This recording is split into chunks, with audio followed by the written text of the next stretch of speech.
আজকে মমতা বন্দ্যোপাধ্যায়কে মারার এখানে চক্রান্ত করেছে শুভেন্দু অধিকারী, একদম মারার চক্রান্ত করেছে। আপনি তো আজকে অভয়ের বাড়িতে যেতে পারতেন ক্ষমা চাইতে,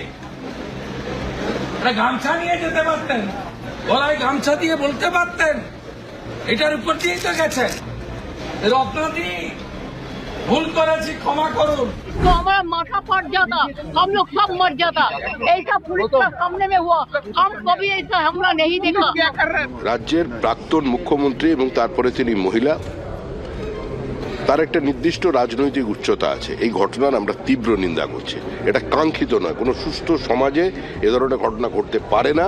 মুখ্যমন্ত্রীর কার্যকলাপ সম্পর্কে তাকে কেউ স্লোগান শাউটিং করতে পারে, কেউ ব্ল্যাক ফ্ল্যাগ দেখাতে পারে, গো ব্যাক বলতে পারে, কিন্তু কোনো প্রাক্তন মুখ্যমন্ত্রীর গাড়িতে ইট পড়বে, কাদা ছুড়বে, চটি পড়বে, এতে পশ্চিমবঙ্গের মুখ উজ্জ্বল ভারতবর্ষের সামনে হবে।